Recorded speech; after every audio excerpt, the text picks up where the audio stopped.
Hey, speak for yourself, listeners. Before we start the show, I wanted to tell you about our brand new Fox Sports app and website, foxsports.com. Reimagined for the modern sports fan. Go ahead, download the new app now. You don't even have to pause this episode. Every day on the new app and website, you'll see the top stories in sports, plus a rich world of written content, videos, social media, and analytics to give you a 360-degree view of the most important stories of the day. Streaming live TV has never been so easy or elegant. Every Fox Sports game, including all pregame and postgame shows, are just one click away. For the extra invested fan, we also go deep with real-time wagering lines, trending prop bets, win probability, and key player projections. So download the new Fox Sports app or visit www.foxsports.com. Now, let's start the show. Welcome to Speak for Yourself, Marcellus Wiley. Why do you always do that? You know when I do that? Is that like your sexy pose? Is that what that's supposed to be? Like you look a little leaner when you stick that left arm A out? little leaner, I'll take that. Well, I can't be so sexy because I'm not available. I'm not single like you, Emmanuel Acho. Looking really... Can you start the show? Yeah. Can we please start the show? You know you lost right now. All right, let's get it started in the AFC with the Ravens. Looking as good as I'm looking right now. On the road to face the Titans Sunday's wild card matchup. Baltimore has won 5 straight, and Lamar Jackson has been on fire with 15 touchdowns in that span.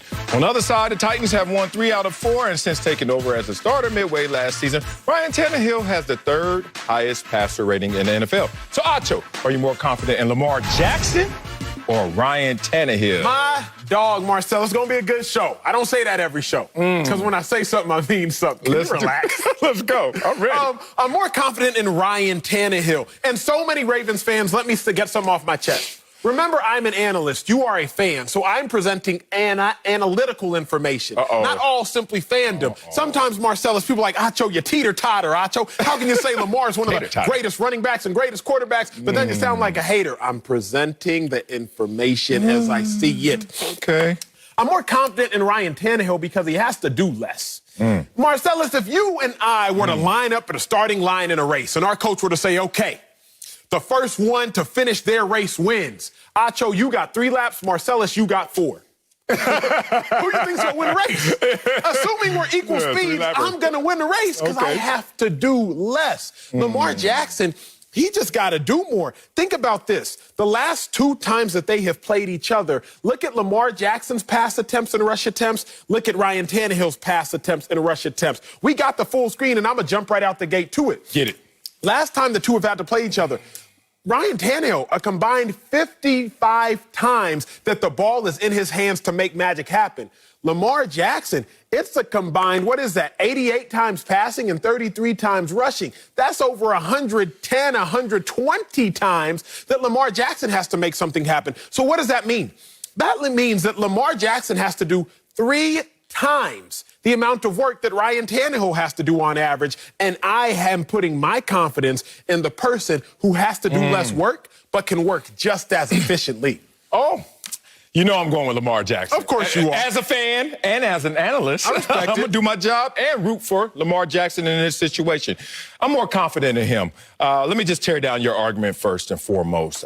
You say you are confident in Ryan Tannehill because he has to do less. Absolutely. There's a reason why the expectations are less. In a world, in a sport where cream rises to the top, we expect less of you because you are less. And that's the situation. Hey, Ryan Tannehill, you are less than Lamar Jackson. Put it this way. If Lamar Jackson woke up this morning and said, I'm Ryan Tannehill, slap, slap, and then go back to sleep, wake up hopefully back as Lamar Jackson. No way is Lamar Jackson in the same category as Ryan Tannehill. He would slap himself. Anyway, let's look at this situation. It's not just is Lamar Jackson going to do more, but who is he going to do it against? Okay. Oh, he's going to do it against a defense that is less. Let's talk about the Titans that had the worst third down defense in the NFL this season.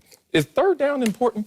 Oh, that's money down, huh? Does that keep the chains going? Money down, baby. Money down right there. How about the Titans defense also ranked bottom 3 in sacks and red zone defense? What happens in the red zone? Last time I checked, no, not a lot of gangbanging, not a lot of Crips and Bloods in red zone. Oh, that's how you score touchdowns and field goals. Oh, so the point is, Lamar Jackson's going to have the ball in his hand with more importance, more on his shoulders, and he's going to be able to do more because of that expectation, but also who he's going against. less resistance versus Tannehill has to go against the Ravens defense. I'll let you make your own argument. So in this conversation, not only am I more confident in the better player, but I'm more confident in the player that has to do more and do it against less. I respect that take. Again, we're splitting hairs, but I love splitting hairs because I still have them. That's how we roll. That's how we roll. This is by choice. Not this part right here. These two parts. Other than that, all choice. Look, I'm going to say it like this, big dog. What? Lamar Jackson, remember, he is amazing. And I've said this the last 2 years, he is amazing. Remember. But don't you think that Ryan Tannehill gets slept on because he doesn't get the same amount of hype? Perception, I was told, at a very early age is reality. But the older I get, perception is perception. All right. Reality is reality. I'm with you. See, now. Ryan Tannehill, he gets shipped off from the Miami Dolphins for a 4th-round pick to the Tennessee Titans. Okay. Ryan Tannehill, he was underwhelming in Miami. And I don't think that the world has changed the narrative of who Ryan Tannehill is. Preach. Why do I say that? Since he took over as a starter week 7 last year, I'm giving y'all a large sample size. I'm going to narrow it down in a second. Since Ryan Tannehill took over as a starter week 7 last year, second in the NFL for touchdowns accounted for. I said second in the NFL for touchdowns accounted for. Only second to Aaron Rodgers, who's about to win MVP this year. What's that mean? That means since Ryan Tannehill took over, he has more touchdowns than Lamar Jackson, Patrick Mahomes, Russell Wilson, Ryan Tannehill, Russell Wilson, Josh Allen. I'm not going to lie to y'all, America. That's not what I get up here to do. Ryan Tannehill's played 2 more games than Lamar Jackson. I understand that. But let's look at this year's sale, because I know you don't like when I go too far into history. You like me to live in the present. Who has more total touchdowns this year, Ryan Tannehill or Lamar Jackson? For you to even ask, I think I know the answer. I know the answer. That's Ryan Tannehill. Right. Who has the same amount of, well, that's dumb, because they have the same amount of rushing touchdowns. Wait a second. Lamar Jackson averages 6.3 yards a carry. Ryan Tannehill averages 6.2 yards a carry. I'm not comparing the two as far as their athleticism, but what I am comparing the two is their efficiency. Ryan Tannehill is incredibly efficient. Ryan Tannehill's a top 5 quarterback this year by the numbers, by win-loss, by however you want to quantify it, whatever metric you want to use. So let's not even sleep on the fact that Ryan Tannehill this year and this year alone is just as good, if not better, than Lamar Jackson. You are showing who you are, Acho. You one of them old 707 football players. I used to hate them little dudes with the empty backpacks walking around with their sweatsuit on, flip-flops and socks. Shirts up here, headbands is all. Oh, yeah, you're a baller in April. I see you in August, homeboy, when I can put these hands on you, these paws on you. That's when the big boys show up in August. Y'all in April walking around trying to get all the girls. I'm cute. Yeah, I caught 5 flag football touchdowns this weekend. That's what you talking about. You talking that to me right now. Give me all them stats against air. You giving me air stats. This goes against resistance, brother. Don't do me like that. This goes against the defense. And against the defense, there are problems. First, let's talk about Lamar Jackson and the defense he gets to face. Oh, did the Tennessee Titans have 5 quarterbacks that had 3 or more passing touchdowns against them this season? And one did it twice. And listen to these names. Mind you, you woke up this morning, you're Lamar Jackson, and somebody told you you were Gardner Minshew. What would you do? Slap, right? Go back to sleep. Okay, Kirk Cousins, only one slap. Yeah, but you still going back to sleep. Hey, what? You is. I'm saying there's still one good slap. There's one good slap. It's a lot of money with that slap, but no unanimous MVP, etc. Talk to me. Okay, what about Baker Mayfield? If Lamar Jackson, is that 2 slaps or is that 1.5? It's that's a slap in the grades. Boom, boom. Yeah, the little clip. Boom, boom. My point is, if the Tennessee Titans are doing this against lesser opponents, lesser quarterbacks, Acho, floor is yours. What would they do against Lamar Jackson, the dual threat? The same guy that you said is top 5 in rushing and top 5 in passing. Yes, sir. What are you going to do? That is a true dual threat. He is. Okay. It's not so much of what Lamar Jackson can do. It's just what Ryan Tannehill must do. That's what I'm trying to get at. Think about this, bro. Ryan Tannehill has 2,000-yard receivers. What makes a great quarterback a great quarterback isn't just his own innate ability. But what about the ability of those around you? Look at the top quarterbacks this year. Aaron Rodgers, he has a Devontae Adams. Drew Brees has always had a Michael Thomas and Alvin Kamara. Tom Brady, he has Rob Gronkowski, Antonio Brown, Mike Evans, Chris Godwin. Look at all the top quarterbacks. They got dudes. But Lamar, He has Hollywood Brown. Hollywood Brown been dropping the ball. Hollywood Brown's still a speedster, but he's been dropping the ball. He hasn't yet proven that he's a bona fide number one. So if you are Ryan Tannehill, you got 2,000-yard receivers. You got a 2,000-yard running back, and you yourself are a 3,800-yard, 4,000-yard passer. Okay. Now you, Lamar Jackson, you have no 1,000-yard receivers. They bums. You are the 1,000-yard running back, and you ain't really got no other bona fide help. I'm not saying that Lamar Jackson is worse than Ryan Tannehill. I'm not coming up here saying that nonsense. But you can make an argument, and Titans fans, I wouldn't be mad at you if you did make the argument. What I'm saying is Ryan Tannehill doesn't have as much to do, and he got more help. Sal, if I ain't got nothing to do and I got more help, I'm more confident in that person because that person is chilling, big dog. You made a strong argument. You had something in there I love. I hate when we got to go against each other because this part's what you say I really love. You said Tannehill has two 1,000-yard receivers and then a running back that has 2,000 yards? Oh, spicy. It's a damn shame Tannehill can't live up to that billing, live up to that standard because Tannehill is the same quarterback that attempted just 29 combined passes in the Titans' first 2 wins last year. Where are you getting some of this confidence from? Oh, you see him in the playoffs last year? They beat Baltimore. Ryan Tannehill, what was your stat line? You know how it is, post-game. We won a playoff game. Celebration, Acho's house. Tannehill walks in, and everybody look at him like this. You better not drink too much.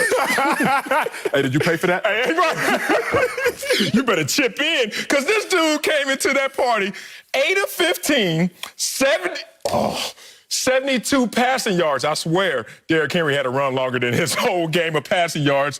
And then, okay, Acho, that's fine. We're going to go out there again. We're going to go play again. We got the Ravens. He at the party again. Y'all win again. 7 of 14. Oh, he improved. 88 passing yards. Acho, this is the guy you have confidence in, the dude who can't even eclipse 100 passing yards. If that were Cam Newton right now, you would lose your mind, but it's Ryan Tannehill who you're trying to I like where you're going. I like where you're going. You better like it. It's real. You hit me in the ribs. Trainer.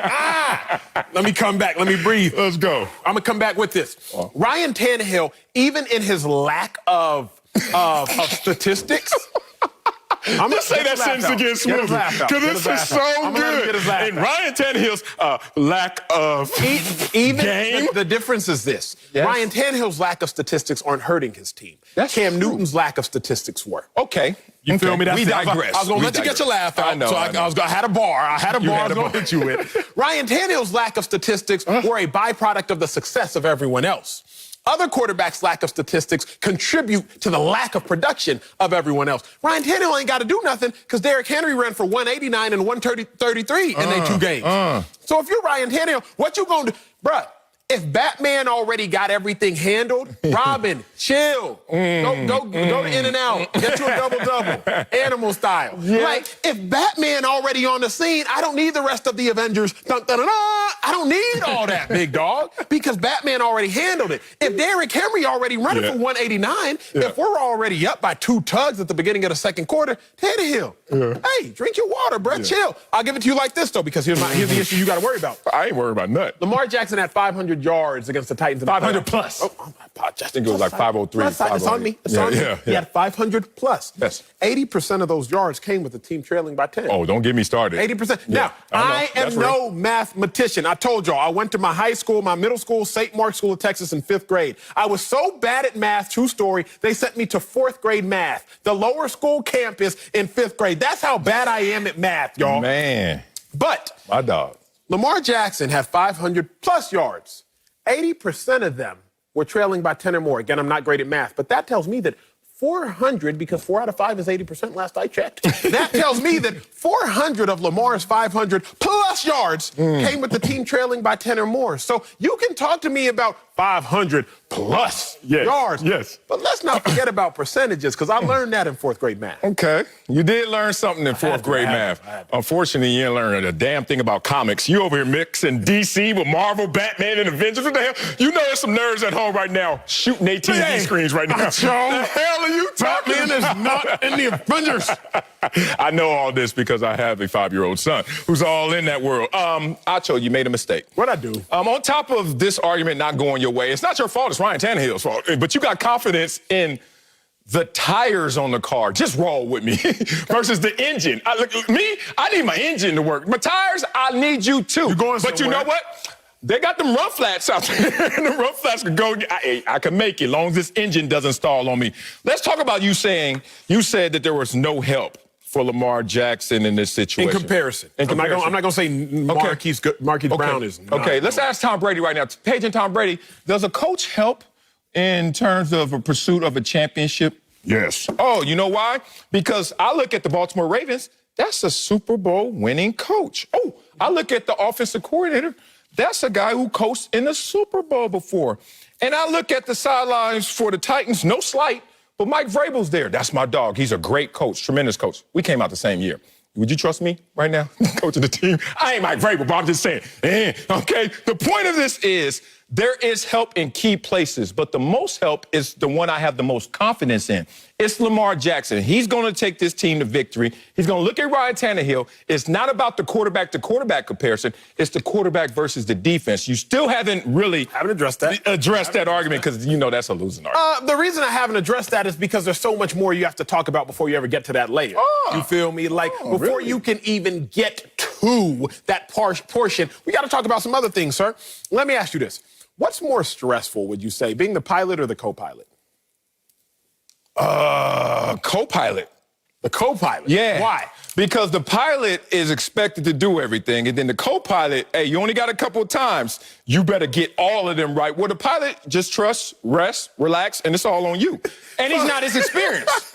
Would you say that? You just view life differently. You don't think a co-pilot, he's not as experienced as the pilot because he'd be the pilot. The person who is more stressful is the person who has all the lives at their hands the majority of the time. Not the person who got to chime in. But why would you be stressed if you know you got the experience and you better at it? Let's talk your experience. I'm better at it. What is more stressful? Okay, say I take the day off. I'm going to give y'all my experience. It's more stressful for me when you take the day off and now I got to host a show by myself with the guests. Same here. Than it is. Why are you talking about airplanes then? Let's talk about that. It's more stressful. I hate it. Why? Because the person who has to do everything. Yeah. That's the person who got the stress. Okay, I like this. It was way more stressful for me taking the real test than the practice test. Yeah, that's real. So when I look at this, Lamar Jackson, he's the pilot. Yeah. He's the host of the show. He's there, and if he don't show up, they don't have a chance. Ryan Tannehill, he's a co-pilot. He comes in for a couple segments. He might be in the D block. He might be in the C block. He might come in and do a topic that he's familiar with. Hey, run this play-action pass. Hey, throw this post route to A.J. Brown. Hey, throw this bang eight real quick to Davis. He might come in here and make an appearance, but it's not all on him like it is Lamar Jackson. With more stress leads to less confidence for me. Interesting. The ratings reflected your stress, too, when you on your solo mission. I've seen a couple of those times. Lord, I ain't missing no more days. Here's the thing. I just don't understand how you're going to sum all this up and say you have more confidence in the co-pilot. I mean, Ryan Tannehill. Okay, you had a great example, but more confidence in the co-pilot? All right, Acho. All I know is I'm looking at stats right here. Tell me if these are good stats. 7th, 8th, and 6th in the entire NFL. Oh, that's the defense of the Ravens. Top 10 in all those categories. What about 28, 19, and 29? Same confidence? No, Acho. Sorry. Next block, maybe you'll win. Coming up at the top of the hour, Lamar Jackson wants to end his narrative of no playoff wins. Speaking of ending, we'll tell you if that should be his concern. But first, Tom Brady says Washington will be a big test Saturday. Yeah, right. We'll tell you if we really believe that. That's next. Speak for yourself. What's up, Speak for Yourself listeners? It's your boy Shay Sharp, co-host of FS1's Undisputed. I wanted to tell you about my new podcast, Club Shay Shay, where we always do something before two something. Each week, I sit down with a guest for a drink and conversation, and as host and proprietor of Club Shay Shay, I've welcomed in esteemed guests such as Snoop Dogg, Floyd Money Mayweather, LeVar Ball, Isaiah Thomas, just to mention a few. Whether I'm talking to an athlete, a musician, an actor, or a lifelong friend, Club Shay Shay is a place where people share inspiring and motivational stories about their journeys to prominence. The new episode drops every Monday on Apple Podcasts, Spotify, or wherever you get your podcasts. Subscribe to Club Shay Shay now and make sure you never miss a new episode. Now, back to Speak for Yourself. Welcome back to Speak for Yourself. Tom Brady has the most playoff starts in NFL history, but he'll be making his first playoff start as a Buc when they face Washington on the road this Saturday. Brady finished in the top 3 in passing touchdowns and yards this season. The GOAT is still doing it. Hey, but Washington has the league's #2 total defense. And yesterday, the GOAT had nothing but praise for his opponent. Y'all take a listen. I think we're going up against one of the biggest challenges we faced all year. A team that's got 5, first-round picks on the D-line. Just a real tremendous group. They put pressure on the quarterback almost every play. So we got to step up to that challenge, and hopefully we're ready to meet it. But it's going to be a big test for us. But I certainly love going to battle with those guys up front. Tom Brady putting some respect on a name, but let's find out if you will. Will Washington be a big test for Tom Brady? Nope, not a big test at all. This will be a warm-up lap for the race to a Super Bowl championship. Can y'all cut this tape, please? Yeah, cut it. This is going to Hold on, let me frame up. Let me frame up if they're going to cut it. What Marcellus just said is going to come back and haunt you so bad. Really? Yes. I ain't scared Please of say ghosts. it again. I ain't scared of no ghosts. This will be a warm-up lap on the race to a Super Bowl championship for Tom Brady and the Buccaneers. You are so silly. We have seen 21 years of Tom Brady in pregame talk. He's the opposite of Floyd Mayweather. Floyd Mayweather, pre-fight, is going to give you the business. Post-fight, no matter what he said, he's ready to shake your hand, be a gentleman, and say, hey, that was all for promotion. Brady's the opposite. Brady's the one that's going to go out there and give you blah, blah, blah talk. Don't believe any pregame Tom Brady talk because he's going to be complimentary no matter what the opponent is. And this is a formidable opponent on defense, especially up front with the defensive line, but not in totality. Let's just be real about this. If Tom Brady were playing the Inglewood Pop Warner team that I used to play for, you know what Tom Brady would say pregame? It's a lot of little quick guys out there right now. You got to watch for them, Like, Tom Brady is going to always be complimentary. But let's talk about why he should be complimentary of his own more so than what he's going to face in Washington. Tampa's only allowed 22 sacks this entire year, 21 to Tom Brady, third fewest in the NFL. Okay, let's do some math over there, math wizard. 1.3 sacks per game allowed by his Hogs up front. Tell me this, Acho. Let's just say they just play average football. Not better, not worse, just average, giving up 1.3 sacks a game. I don't know what the hell a 0.3 sack is. It's like barely got them. You think the Washington football team with no offense and we don't even know who the quarterback's going to be, is going to be able to put up enough points to beat Tom Brady and the Buccaneers with all those weapons and how hot they are going into the playoffs? As my man Mark Jackson says in his NBA broadcast, what's better than a great defense? A better offense. And that's what's going to happen. I think their defense is great. Unfortunately, it's going to see a greater offense, and it's going to be curtains. I respect. You got to. Come on, man. The only thing I remember Mark Jackson saying was, Mama, there go that man. That's the only thing I've been hearing from Mark Jackson. Right. I'm going to give it to you like this. Washington will be a huge test for Tom Brady.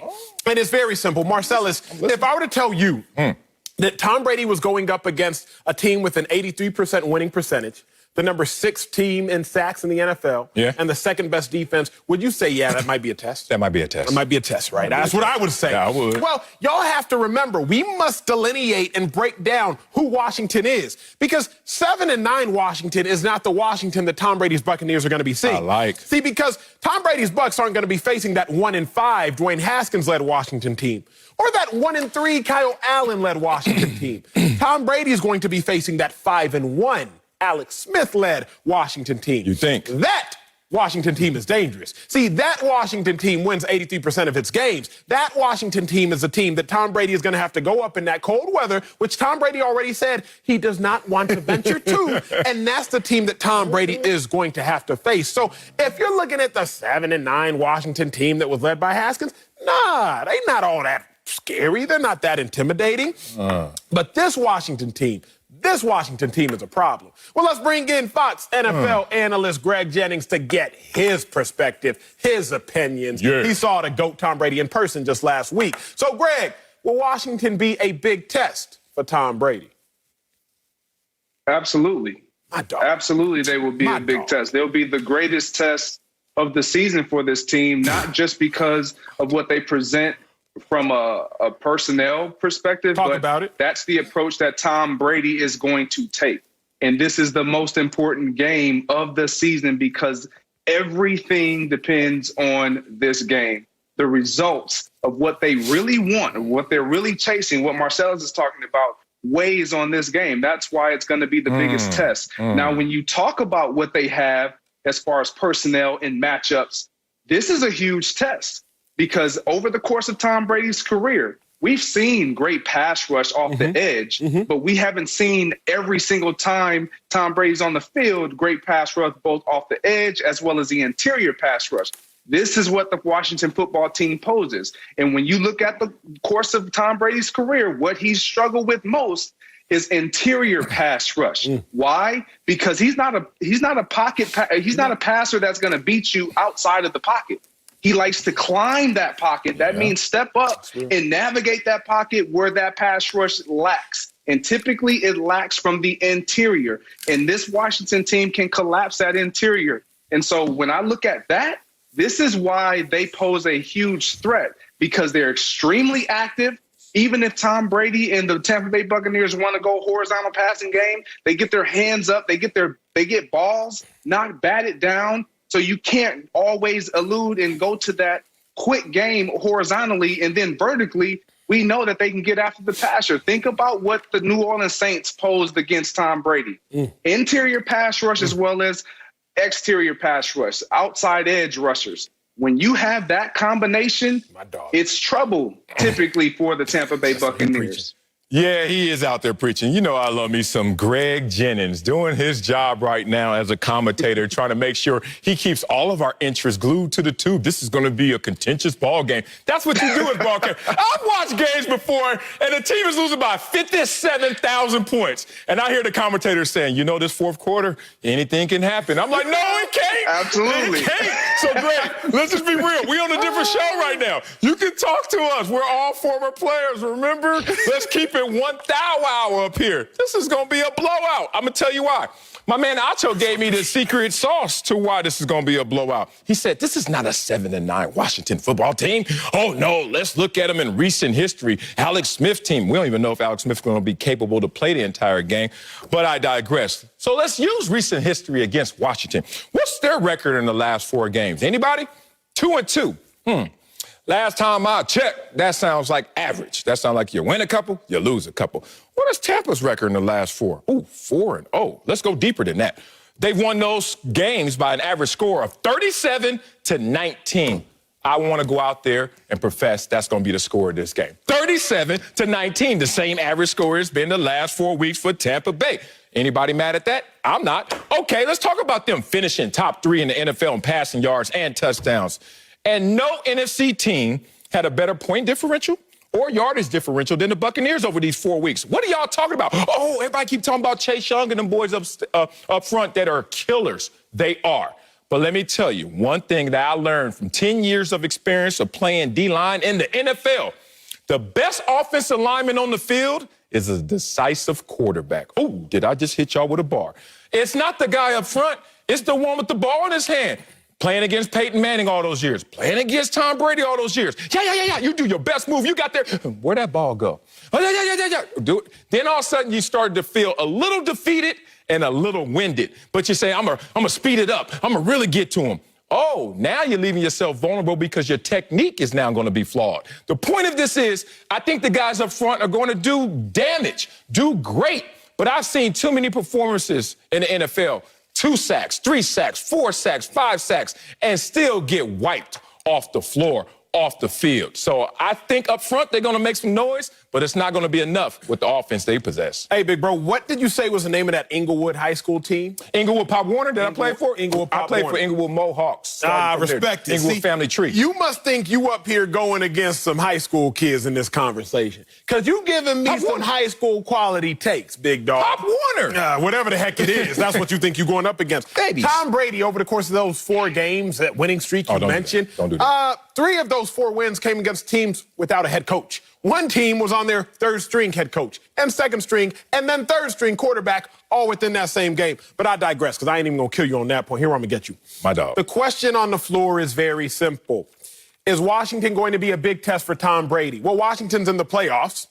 Every playoff team Tom Brady has faced has been a big test for Tom Brady. I'm going to let y'all sit on that real quick. Marinate on that joint. Every playoff team Tom Brady faced this season was a big test. I'll remind y'all, Tom Brady's only 1-4 versus playoff teams. I'm going to go down the list just to jog y'all's memory. Week 1, New Orleans Saints, they were a playoff team. Oh, that was a big test. Tom Brady's Bucs lost. Tom Brady had 2 touchdowns, 2 picks. Later on, you see the Chicago Bears. That was a big test for Tom Brady. Oh, Tom Brady's Bucs, they lost. Tom Brady had 1 touchdown, no interceptions. Next, the Green Bay Packers. The Bucs blew them boys out. But it was really because of the Bucs defense, because even that was a test for Tom Brady. Tom Brady only had 166 yards in that game. Okay, then you face 2 more playoff teams back-to-back weeks. He had to face the Rams. He had to face the Chiefs. 5 total touchdowns, 4 interceptions. Lost both of those games. Every time Tom Brady has faced a playoff team this season, it has always been a big test. Y'all look at the numbers. 1-5 versus playoff teams, 10-0 versus everybody else. 60% completion playoff teams, 69 versus everybody else. 10-9 touchdown interception ratio playoff teams, 30-3 versus everybody else. Marcellus Wiley, you have to be willfully ignorant to look at the numbers versus playoff teams and look at the rest of the opponents and tell me that Tom Brady is not in for a big test. Oh, he went there. Yeah, I'm with you, Acho, but for me, it's a lot of other reasons that are going to play a part in this game that we're missing. When you look at the Tampa Bay Buccaneers, do I like this team? I do. But they're missing a key component to their defense this weekend, Devin White, their linebacker that is a captain on that team that had over 100 tackles, almost 10 sacks. That is unheard of at the linebacker position. And so when you look at that, you look at what you're going to miss. Obviously, you stop the run. The Washington football team, what do they want to do? They want to run the ball. And so they win there. But when you look defensively, and this is where the problem arises, and this is what will pose the issue. The New Orleans Saints gave it to them. The Chicago Bears did it. This is the problem. When you have active guys up front that can collapse the pocket on Tom Brady, I hear you. One of the greatest assets to have, Marcellus, is a quarterback that can get rid of the ball. They help solidify your protection. But length and activity and disruption is what negates even a quick passer. And that's what the Washington football team poses. They have length. They have guys that can collapse the pocket. I will continue to harp on this point. I'm not saying that the Washington football team is going to win, but this is going to be a challenge up front for the Tampa Bay Buccaneers, and Tom Brady understands that. Oh, man. Y'all, golly. Did we play at 3 different NFLs? Like, what's going on here? Acho over here talking about, Tom Brady can only beat teams with no coaches. Okay, that's fine, Acho. What about beating a team with no quarterback? Because there's going to be a quarterback carousel out there. I think that fits right into what Brady does. According to you, Acho, rotating quarterbacks in the postseason. Good luck with that. All right. Acho wants to tell me that Brady struggles against all playoff teams. Yes, sir. Let's be real. All playoff teams aren't created equal. Let's be real. This is the NFC least playoff team. That team has a losing record, but Acho wants to make you think they're the same as the Kansas City Chiefs because all playoff teams are created equal. Stop lying to the people. Last but most importantly, they can't score. Do y'all know that the Washington football team is ranked 30th in total offense? So even if they go out there, and I've been on the #1 ranked defense before, #1 scoring defense before, and you could have a tremendous outing as a defense. You know what that means? 7, 14, 17 points. But if we don't put up points to match that or to exceed that, guess what we do, Acho? We lose that ball game. And then once we realize, hey, man, we're not going to put up any points as an offense, defense, hold on, hold your water. It starts to frustrate. It starts to undermine. The next thing you know, the lead starts to widen. I just see this game going like that. Once again, the score will be 37-19. I'm going to give y'all this real quick, and I'm going to let y'all go home. Look, people, Bruce Arians has played in 3 playoff games. He's lost 2 of them. 2 of them that he has lost have been to head coach Ron Rivera. Oh, and by the way, he lost to a Ron Rivera team when they were 7-9. Sleep on that, Marcel. Oh, did he have Tom Brady? Did he have Tom Brady? The Steelers are limping into the playoffs. I'll tell you why. Pittsburgh, they shouldn't have confidence in that man, Big Ben. I'm worried. Next. Speak for yourself. Telling me your take. Hey, Speak for Yourself listeners. It's Charlotte Wilder here to tell you about my new podcast with Mark Titus called the People's Sports Podcast. It comes out every Thursday, and Mark and I take one of the big stories of the week, and then we go off on tangents you never saw coming. This might mean that we start talking about the Dodgers winning the World Series and end up wondering if Knicks fans deserve happiness. Or begin with LeBron's greatness and end up drafting our ultimate beer league softball team made up of old athletes. Whatever it is, the only rule of the show is that it has to be fun and funny, because these days we could all use as many laughs as we can get. So check it out wherever you get your podcasts and come down weird sports rabbit holes with us. We can't wait to have you. Now, back to Speak for Yourself. Back, the Steelers are trending in the wrong direction heading into the wild card game Sunday night against the Browns. Pittsburgh has dropped 4 out of 5 after starting a perfect 11-0. Ben Roethlisberger has had his own struggles, and earlier this week he said for the Steelers to have playoff success, quote, I need to play my best football that I've ever played in my life. Big words right there. Greg is back with us, but Acho, should the Steelers be confident in Big Ben this weekend? No, you shouldn't be confident in Big Ben. That's not to say you shouldn't be confident in the fact that you can win the game, but I can't be confident in a quarterback when you're last in rushing offense. That means you have really no help. When your receivers led the NFL in drops, that again means you really have no help. And when Father Time is acting a fool on you because you cannot escape the pocket, again, perpetuating the idea that you have no help, not from yourself, not from your receivers, and not from your running backs. I can't be confident in Big Ben because I don't exactly know which Big Ben we are going to get. That's my biggest reason. The last 5 games where you got to look at Big Ben. Now, he went crazy in week 16. 3 touchdowns, no interceptions, 70% completion percentage. That Big Ben went nuts. But remember, them games before that, the games from week 11 to week 15, we were like, uh-oh, Big Ben. Uh-oh. What's really good? Well, your completion percentage, it was declining every single game. Passer rating, it was up and down every single game. I just don't know what Big Ben we gonna see. Again, y'all look at it, because it's not just words I'm talking about. Week 12 to 15, Big Ben was on a constant decline. Completion percentage and passer rating. Then all of a sudden, week 16, he spiked. He jumped back up again. I don't know. Am I trusting week 16 Big Ben or the 4-week sample size, 5-week sample size before that, depending on how you want to break it up? I don't have confidence in Big Ben. I have confidence in the Steelers, although I'm putting my money on the Browns. But I got confidence in the Steelers and that defense to show up, but I can't just sit here and have blind faith in Big Ben Roethlisberger. Wow. I have tremendous confidence in Big Ben in this big moment right here because he's Big Ben. He's a future Hall of Famer. Acho wants me to not have confidence in Big Ben. Do you know who Ben Roethlisberger has been and who he still is? A guy that has his team in this position where he's going to be sitting comfortably at home while Baker Mayfield and the Browns have to come to him. That's how it goes when you're a future Hall of Famer. This is a guy that was leading a team this entire year where they were holding their collective breath last year for this exact same moment for Big Ben to finish the deal for them. This was an 8-8 team last year that knew that they were just one Big Ben away. And now Big Ben is there, and they are going to take over. Let me start with the experience, because Acho went performance, and he didn't really go totality of performance. He went totality of performance the last 5 games. He won, who's hotter right now? He wanted to cherry pick it. That's fine. I want to give you an experience full screen that is going to show Big Ben in these big moments versus everyone on the Cleveland Browns roster. It shouldn't be close, y'all. But look at how comparable it is in terms of playoff games experience. I'm talking about add up 53 dudes on the right, and there's just one guy on the left. Look at the playoff wins. Come on, big dog. Conference championship appearances. Like, look at Super Bowl appearances. Big Ben has been in the Super Bowl more at same level as everybody on the Cleveland Browns. Get out of here. And Super Bowl wins, he has more than everyone combined on that Browns roster. But my last point on my first lap is simply this.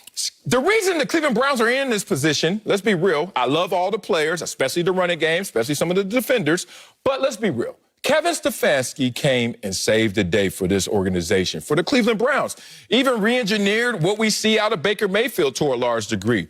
But if Kevin Stefanski is a Coach of the Year candidate in one hand, but then in this game, he won't be present, he's absent, how can we minimize the impact of that? I have confidence in Big Ben because of who he's going against, who Big Ben is, and most importantly, a team without a coach that is a Coach of the Year candidate.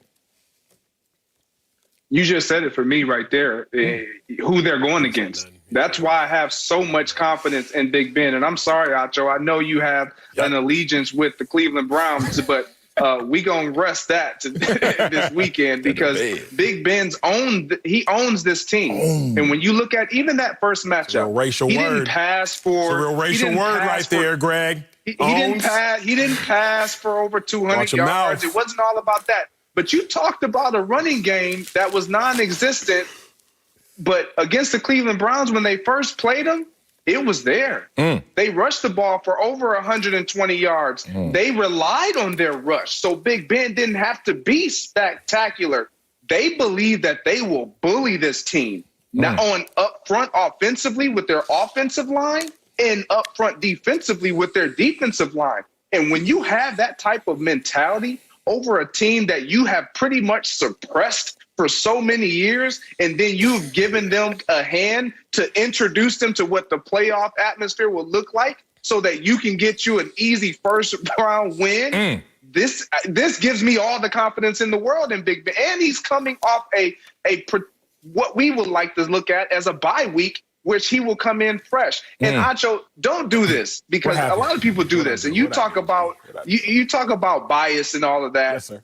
But you're gonna skip week 16 when he performed well, entering into the postseason, his last performance. Yeah, he did. And go back to the games where he was poor. Get him. Because it suited your point. Cherry picker. You can't do that. He threw a cherry picker. No, you can't do no. Because entering into the postseason, Big Ben found a way to get it done when his team needed him to perform at a high level. They were down against the Colts, and he fought back with his arm, with those receivers that you talk about not catching the ball and all of these things. So, yes, I have a tremendous amount of confidence, not only in Big Ben, but in this entire Pittsburgh organization and this coaching staff. Get him, Greg. That was a mildly impressive take. No, that was good. But here's what I need y'all to know. Acho don't skip nothing and don't lie to the people. Throw the full screen back up, and then y'all can throw it off after I make my point. Look at the very bottom, fellas. Why is there a space? Week 16. Why is there a space between 15 and 16? Because I wanted the world to see it. I wanted there to be separation and clarity so you all could see exactly what I'm highlighting. So, G, I just need you to pay more attention because your boy Acho, he did his homework. Get rid of the full screen. Let me talk to my guys. Marcellus Wiley, he mentioned experience. I respect that. He mentioned experience. Experience means a lot. But experience beats ability when experience has ability. Uh-oh, that was a bar. That was a bar. I'll take it. Wiley isn't stolen. Experience beats ability when experience has ability. So, Ben Roethlisberger's experience, it means everything. Until his receivers lead the NFL in drops. Ben Roethlisberger's experience, it means everything.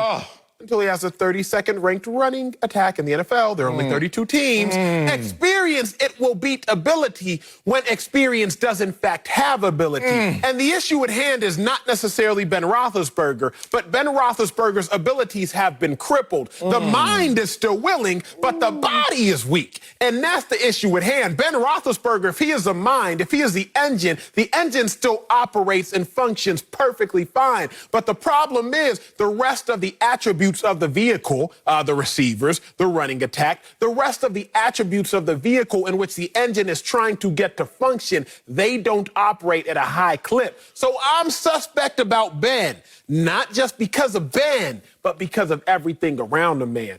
Ooh, that was a fire take. I might just got to go to break. I don't know what y'all got. You know, I don't know what else you got. All I'm going to say is that bar, that Achoism in there is Mount Rushmore level. I give you that. But it kind of reminds me of Odell Beckham's one-handed catch. Like, I don't know the outcome of that game. That was a tremendous play. But the rest of the game probably looked bad. I don't know. They lost that game. See, that's my point. They lost the damn game. That's what you just did. You had a losing take, but you had a hell of a catch in there. And that Achoism was tremendous. But let me say this, Acho, because it's just as simple. Beyond owning them, they still have a better team than them. Let's be real. Why are they playing at home and the other team is traveling? So there's a reason. And let's talk about them. The Browns have lost 7 consecutive games in Pittsburgh. Lord. Not good. Baker Mayfield is 0-3 in the road games against Pittsburgh. 58 completion percentage. Yuck. More turnovers than touchdowns. Yuck. And Big Ben, last but not least, has the 23-2-1 record against the Browns over his career. Move on, y'all. This one's not going to be a close one. Coming up, Lamar Jackson wants to change the narrative of his playoff drought. We'll tell you if that should be his main concern. That's next. But what an outro is it we got? Speak for yourself. Welcome back to Speak for Yourself. Lamar Jackson reached 30 wins in the regular season, faster than any quarterback in the NFL since the merger. But he's still 0 for 2 in the playoffs. Chill. That's not good. Chill. The Ravens are on the road to face the Titans on Sunday, and Lamar addressed the notion that he can't win in the playoffs, saying that he's, quote, definitely trying to erase that narrative, and that's his #1 goal. I hear you, Lamar. Greg Jennings is back with us. Always good to have you, G. But Marcellus, you up first. Yeah. Should Lamar be concerned about erasing a narrative right now? Yeah, he should be concerned, and he should address this narrative, and he needs to do it this weekend in the postseason. I want people out there to understand this is not just a sports conversation. We're trying to have life lessons. That's real. Here, That's you know real. What I mean? That's real. We're using sports as a springboard Talk into about life it, Sam. conversations. You preaching. Sometimes in your life, you and your haters can pull in the same direction. I will give you an example because I always talk about me before I talk about y'all. But trust me, I'm going to talk about y'all, but I'm going to go here first. If the narrative out there is, hey, Marcellus, you could lose a few pounds, it sounds like hate, sounds like criticism. But you know what? You're right. I can lose a few pounds. My doctor just told me that a month ago, so I've been on a mission to try and lose a few pounds because I want to be here as long as possible. But you know what? Anytime we hear criticism, anytime someone has the mirror outside the house, you can't get mad at the mirror or who's holding it if it's true. This is true. Lamar Jackson does not want to go down in history as now a 0-3 postseason quarterback, especially being a unanimous MVP quarterback at that. No, no, no. But there's a narrative out there that's growing that Lamar Jackson, because of his postseason woes, is now being looked at as suspect even in the regular season that I want to address. That's an issue in itself. So, Lamar Jackson, if you don't want people to be hypercritical of your game, we know how they move the goalposts all the time on Lamar Jackson. We have certainly documented that on this show. You got to address the elephant in the room. In my case, I was the elephant in the room. In your case, go out there and win a postseason game and shut up your haters. Yo, that's about to be good. Because I'm saying the same ideology as you with a completely different answer. Okay. Lamar shouldn't be concerned with erasing the narrative. Lamar should be concerned with greatness, and the narrative will erase itself.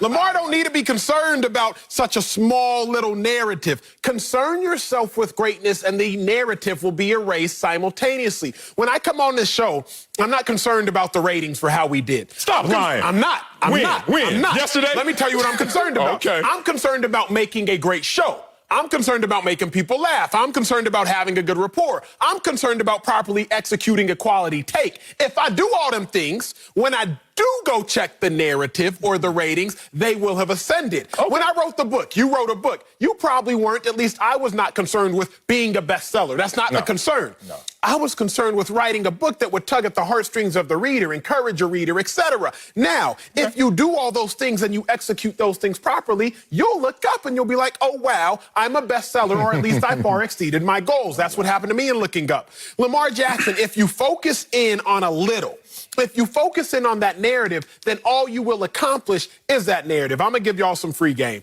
Went to school for, I think, 6, 7 years, and it all comes down to college? In college. Damn. Well, my master's degree. I'm going to say super senior. No, I graduated in 3. It all comes down to this one final thing. Goals are stupid. I said it. Goals are stupid. I don't believe in setting goals. I believe in having an objective with no limitations. Because if you set goals, at best, you will accomplish that goal and probably nothing else. And at worst, you ruin your self-esteem. Lamar Jackson, don't set a goal of winning a playoff game. Just have your objective. Because if you set this goal of winning a playoff game, what's going to happen, Marcellus? It's over. He's going to win another one. He'll win a playoff game, and then that's all that's going to happen. But if you think Lamar Jackson winning one playoff game is going to silence the naysayers, Be real. No, they're going to move the goalposts again. Facts. Hey, that's the point. That's more that's acreage. The point. But that's more acreage for him to roam. But that's why don't focus on a narrative. Because all they going to do is, like you said, and you hit the nail on the head, they will move the goalpost one more time. I got to lose 10 more pounds now. That's it. That's exactly what happens. Don't focus on the narrative, Lamar. Focus on greatness. Focus on the process. The narrative will erase itself. I like that.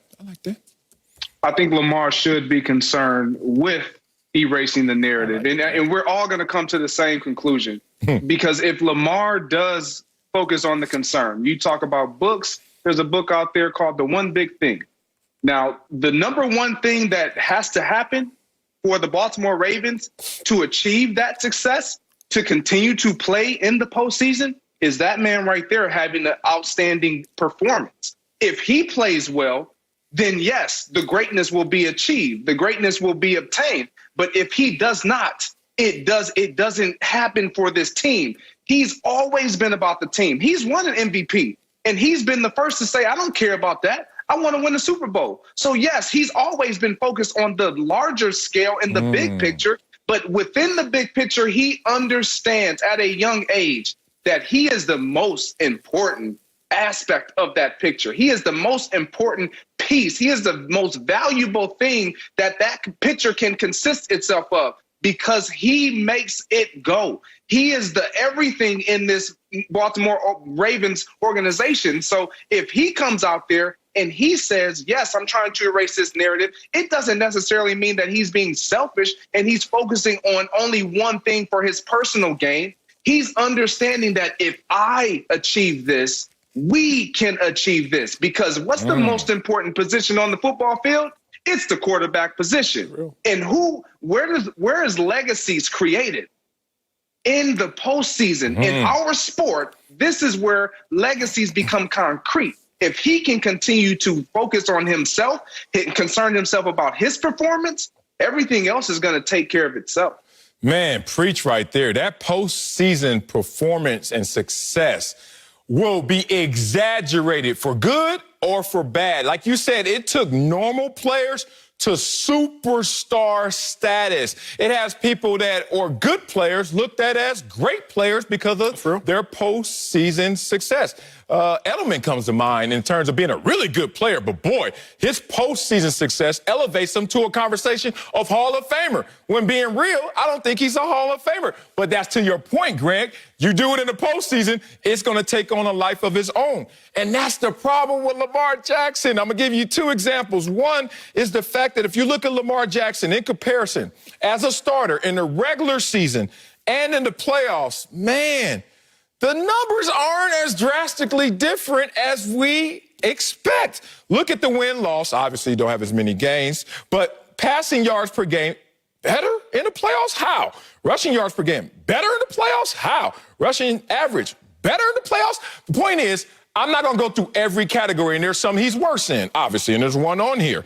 But the point is, it gets exaggerated. It takes on its own life form. My example was this. This week, I took my kids to the beach, and I wanted my 1-year-old to see a sunset live and in person. So my 5-year-old's there. He's seen a sunset before. He's with his 1-year-old little sister. And we pull up to the beach as close as we can, but we're not getting in the water. It's cold as hell out here in L.A. at night, sunset time. We're sitting there, picturesque, perfect. Sunset is at 4:57. We there, it's 4:50. We sitting up, we playing with the sand, got our sand toys out, everything. Ready for this picture. It's perfect. Just us, shoreline, and beautiful sunset. And guess what happens? About 4:55, a couple shows up, and they walk right in front of our sight line, right where we're going to take the pictures and right where the sunset is. I ain't mad at them. They got a better seat in the house. But you know what's interesting about that? That one couple, that one thing messed up something that was picture perfect. To me, it looks like that when you talk about Lamar Jackson and his postseason. It's just this one thing out there, like, can you get over the hump? It's the same thing that plagued Steve Young in his career. It's the same thing that plagued Peyton Manning in his career. And it was a hurdle that they had to run over, but you got to get over them. And if you want that picturesque moment like Lamar Jackson deserved. Here's a problem I have, though, with what you all are saying, and it comes back down to a quote I've heard: if you live for their acceptance, you'll die from their rejection. If you continue to live for, I got to erase this narrative, there's just going to be another narrative. Oh, I got to erase that narrative. There'll be another narrative. I got to erase that narrative. You can't keep on playing the game of chasing narratives that you will never catch, because the objective of us television people, create a narrative, and create a narrative that is far-fetched so that we can create another one in the event you do reach it. So Lamar Jackson, if his objective self, his objective G is to go out here, erase that playoff narrative, got to win a playoff game. Say they beat the Titans, and then they match up against the Bills, or then they match up against the Steelers, whoever that next opponent is, and then they lose then. Lamar Jackson still can't get to a championship game. He's unanimous MVP, but he hasn't been to a championship game yet. Meanwhile, Patrick Mahomes has won 2 Super Bowls, assuming Mahomes goes on to win again. There will just continue to be this game of catch-up that he'll never be able to get to. It'll be a destination that he'll never be able to arrive at. See, I had y'all both shut up. Coming up, the Saints are expected to roll over the Bears. I'm loving the altruisms today. But we'll tell you if them Saints should be worried. Good point. That's next. Speak for yourself. You got the whole world paused. Saturday on Fox, Russell Wilson leads the Seahawks against Aaron Donald and the Rams. It's all part of Super Wild Card Weekend. Saturday at 4 Eastern, 1 Pacific on Fox and the Fox Sports app. Speaking of that big game, Terry Bradshaw has given away over $3.5 million. I need this check. What prize will be next? Find out what the mystery prize is during the Fox NFL pregame show on Saturday, and enter the Super 6 contest during Super Wild Card Weekend for your chance to win. All right, Acho, Rams, Seahawks. Which team will win? By how many points? I think it's going to be ugly, but I think the Seahawks find a way to get it done 20-12. Damn, that is ugly. So it's going to be ugly. That's a little league score. All right, I got the Rams winning this ball game. Yeah, 26-19. Jared Goff will play and will ball. All right, let's move on to another NFC wild card matchup. The Saints are rolling, winning 11 out of 13 heading into their game against the Bears Sunday. Drew Brees' offense has scored 85 points in their last 2 games and are expected to have Michael Thomas back. On the other side, the Bears have won 3 out of their last 4, and since Mitch Trubisky returned as the starter in Week 12, Chicago is averaging just over 30 points a game. So should the Saints be worried about the Bears? The thing that you must be most concerned with in life at times isn't talent. It's not necessarily ability. It's not necessarily height, weight, or anything that you can quantify. It's hope. If somebody has hope, somebody is lethal. If somebody has hope, they should be feared. And the problem is, when the Saints play teams, particularly in the playoffs, they give you hope. Just enough hope to think you can win. Last year's playoffs against the Vikings, Saints were hosting that game. The Vikings had hope. They hung around. Then in overtime, Kirk Cousins marches down the field, finds Kyle Rudolph, game over. The year before, the Rams stayed close enough in that game. They gave them some hope. The game goes into overtime. Greg Zuerlein, 57-yard field goal, and they won that game. The year before, the Saints play the Vikings again. Saints let the Vikings hang around, gave the Vikings some hope. Next thing you know, Case Keenum, Minnesota Miracle, he finds Diggs, touchdown. The Vikings win that game. What I've learned about the Saints, although they are often superiorly talented, they give teams hope. And you cannot give a team that has less talent than you hope, because hope is actually more lethal than talent itself. So I think that the Saints should be worried about the Bears, because if you give the Bears hope, please believe the Bears will find a way to knock you out. Mitch Trubisky, last 4 games, passer rating above 97. That's the longest streak, the hottest streak of his career. Mitch Trubisky, since he came back in Week 12 as a starter, 70% completion percentage, 10 touchdowns, 5 interceptions, 11 total touchdowns if you include his one on the run. Matt Nagy, the head coach of the Chicago Bears, finally figuring out, hey, Mitch, he's not necessarily your pocket passer. Put him on the move. So unless the Saints take away that hope early on, which they just haven't shown an ability to do, then the Saints definitely should be worried about the Bears. Yes. We are singing the same song. Shout out Digital on the ground right there. I love your take on hope. We have the same audiobooks, I guess, in the collection right now. Hope is intense, intent, desire, how it changes your world. Love you for that. All right, let's talk about this game. And it's going to be a closer game than expected. Like you said, the Saints just find a way, or Drew Brees finds a way to not necessarily play up to his standard, to his potential. Let's talk about Drew Brees, who was 8-8 in his career playoff games. Drew Brees? Really? 8-8? Oh, well, at least you got 16 opportunities, but you would think Drew Brees was skewed toward more positive numbers than just average numbers. How about being 1-2 in his last 3 playoff games? All 3 were at home, but look at these numbers right here. 301 pass yards, 2 touchdowns, an interception, 103 rating. Yay! But then, we're going the wrong way. Drew Brees, 249. 88 rating. How about 208, 90 rating? Drew Brees? That's not Drew Brees football. And then we all go back to the moment. We all felt it when we were looking at Drew Brees last year, Minnesota game. We were like, Drew Brees is the 3rd best quarterback on this field right now, including his backup looking better than him. So I look at it as a situation. Drew Brees has not been himself since returning from the injury this year. Got to remember, before the injury, 73 completion percentage. After the injury, 60 completion percentage. And then you look at what you said about Chicago. And Mr. Trubisky, well documented, you just stated all that. But don't forget my boy David Montgomery. Talk about it. Where he come from? Yes, sir. I always believed in his ability, but I got scared to say it because he was so inconsistent and wasn't flashing it for the fullness. Since week 12, in NFL ranks in scrimmage yards, rush yards, touchdowns, 2nd, 3rd, 2nd. He's balling.